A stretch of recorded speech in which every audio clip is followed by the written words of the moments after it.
Unless we're getting pretty close to Super Bowl, we don't often see a lot of car commercials anymore. However, if you recall, there was a Buick commercial where it drives down the street and everybody's looking at it and they're like, oh my God, and then all of a sudden they realize that's a Buick and they're like flabbergasted. Behind me here is a 2025 Buick Enclave, and I've had pretty much that experience this past week where people are eyeing it up and down, side to side, looking at it, wondering what it is, and I'm not even sure they had the chance to realize that yes, indeed, it really is a Buick. Let's get into the 2025 Buick Enclave and check it out, and let's see if it really is as cool as it looks.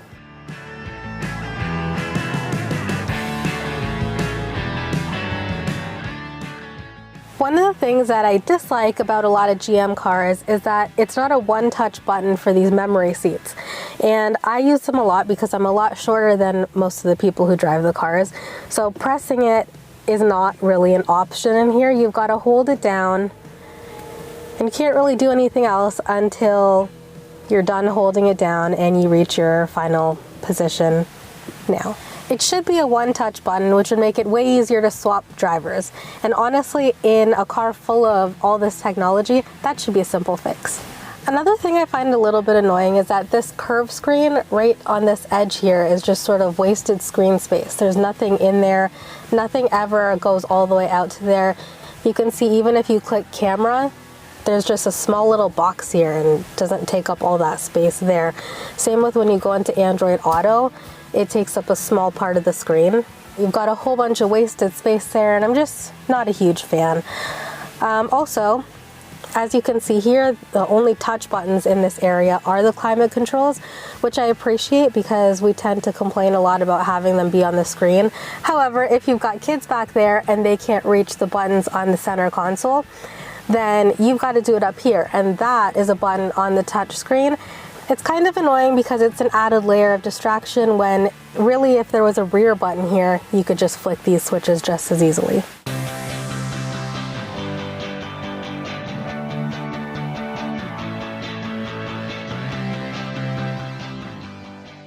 So we talked about the screens, showed you how it works, and that little side piece that I find annoying because it's kind of a waste of space. The other thing I'm not a huge fan of with this screen is that it goes right across this center here, so there's a tiny bit of it right behind the steering wheel that I can't see. It's not anything important that it's blocking, but it is blocking, and it's just a weird thing. Like if the screen was just cut, or even if there was a line separating it or something, then it wouldn't be blocking anything. At the same time, that could be a height thing. If you're taller, maybe you won't be, you know, maybe you'll see what you need to see and it's just a me problem. I'm not usually a fan of the head-up display. I know some people like it. I don't really see the point in it. I think there's only been like one vehicle where I actually liked it and it worked really well and had a ton of information on it that seemed like something that you'd want to see right up there, and you could also change your front screen, but that's not what we're reviewing. We're talking about the Enclave. And in here, the one thing that I do like about it is there's a little button right on the screen right in front of me. You can tap it on and off, and when it's on, the button right there, right below it says adjust, and you can adjust the brightness and the height of it. So if you're taller or shorter, you've still got a pretty good view of it. I know a lot of other vehicles you can change it, but it's a little bit harder to get to those changes. You've got to go into the screen. This one is nice and simple, on and off, right beside me here. That said, as we're talking about this screen again, there is so much to do on the screen that it's a little bit overwhelming. There are a few buttons that you'd prefer, like those climate controls that we talked about.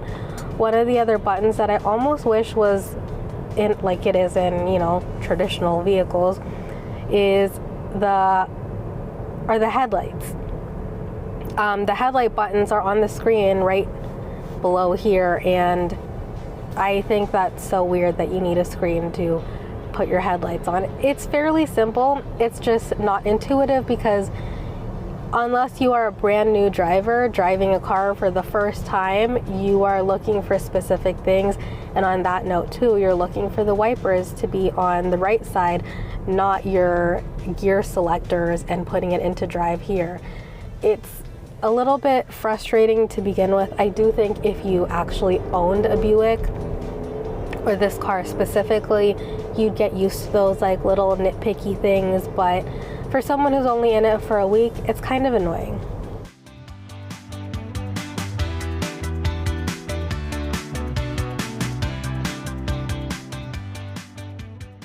But enough complaining. Let's get to the good stuff, the newer stuff for 2025. So the Enclave is refreshed. It's a little bit bigger, it's longer, it's wider, it's taller, all that good stuff. There's a lot more space in here. Seating is really comfortable in here. There are just a few nitpicky things which are pretty much normal in all three-row SUVs. Like if you push that second row back, then your third row passengers have very minimal space. Same with cargo space. It's pretty on par with other vehicles. If you've got that third row up, then you're not going to get a whole lot of cargo space, or at least not a whole lot of usable cargo space unless you want to be stacking things up. That said, there is a 60-40 split for the third row seats, so you can put either one down. It's got the automatic seats in the third row too, so if you want to just push a button while you're in there, it'll fold it down really simply. The second row will fold down automatically from the back, but if you want to put it back up, then you've got to actually manually do it, that's fine. I think one thing to note about cargo space is that with a three-row SUV, it's generally a family vehicle. And if you're buying a three-row SUV, I can only imagine that every once in a while you're going to need that three-row. If your daily routine involves taking a lot of kids places, packing it in with, say, hockey bags, whatever your kids do, whatever extracurricular things they do, you're going to make sure that you've got enough space in the cargo area with those third rows up. That's a big deal.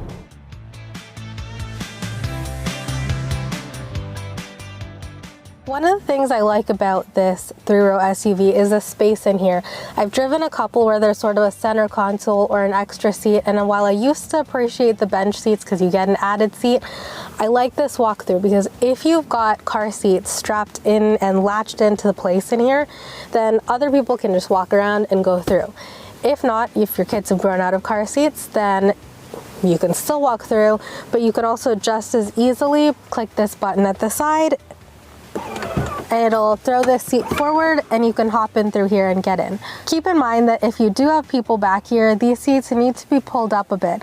So if you've got a tall driver, tall second row passengers, really tiny third row passengers are gonna have to go back here.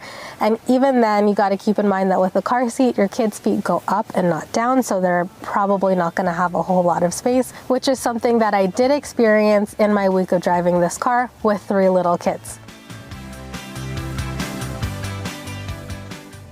For the first time for this brand, Buick is now offering Super Cruise, which we have used on other brands from GM, and it works really well. You know, if you get on the highway, there are preset areas that you can use Super Cruise, so on these local roads here, you cannot use it.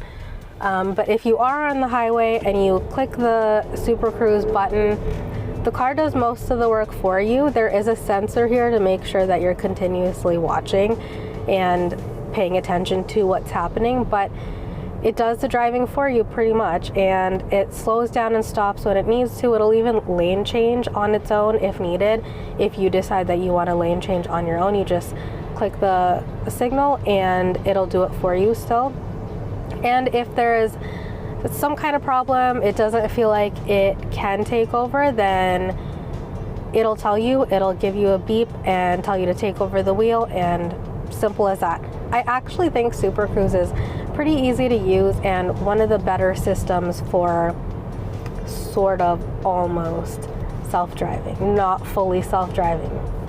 If you're not in the Super Cruise mode, then you'll be glad to know that it is actually still a really smooth drive in this vehicle. I wouldn't say it drives big. There are some cars I've gotten into that feel a lot bigger than they are. This one doesn't drive small though, because we've seen those vehicles as well.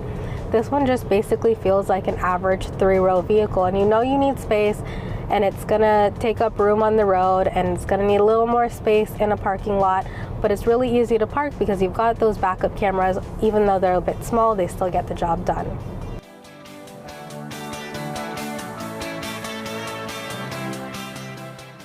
One other thing I forgot to mention is that while it is a really smooth and quiet drive, if you really have to hustle, going from stop takes a bit of a push, and you feel it when you press on the gas. That said, if you're on the highway and passing someone, it's a pretty simple maneuver and it gets going fast enough for a 3-row SUV at least. Let's get to some of the specifics about this car and what's new for 2025, including pricing. So the 2025 Buick Enclave is powered by a turbocharged 2.5-liter 4-cylinder that puts out 328 horsepower and 326 pound-feet of torque. It's mated to an 8-speed automatic. All Enclaves in Canada come standard with all-wheel drive. For a 3-row SUV, I think it's got more than enough power, at least enough to get the job done. And really, who are you trying to race in a 3-row SUV? One thing I forgot to note is that we are in the ST trim, which is new for 2025. Previously, the ST was a package that could be added to the lower trims, but it's now the middle trim of 3, with the base being Preferred and Avenir at the top. And as I mentioned before, for the first time in a Buick, Super Cruise is being offered. However, it's also an additional $4,395.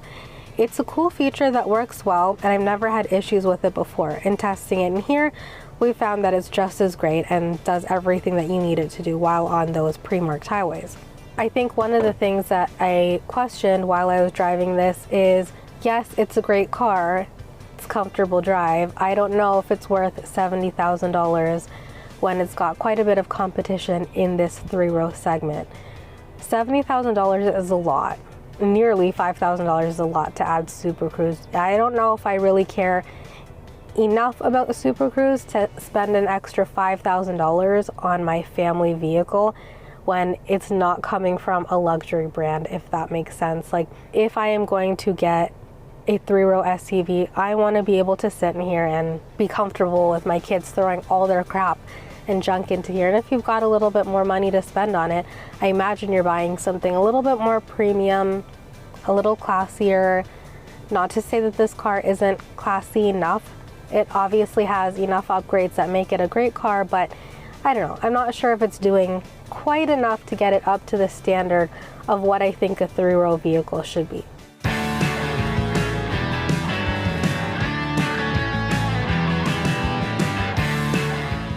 When all is said and done and everyone realizes that yes, indeed, this really is a Buick, we have to take a look at pricing. And this Buick here is $70,000. In the 3-row segment, there's a ton of competition. You've got the Hyundai Palisade, the Kia Telluride. You can even get a lower trim Acura MDX for the $70,000 that you're going to be spending on the 2025 Buick Enclave in this ST trim. You can even get a fully loaded Chrysler Pacifica in its hybrid trim, and you've got a ton more storage space. Yes, this really is a Buick, and if you've got the money to spend on it, I would recommend taking a look at it and throwing it into the mix of competition for the 3-row segment. For Driving.ca, I'm Renita Narain. For more SUV news and reviews, check us out on our website or follow us on social media.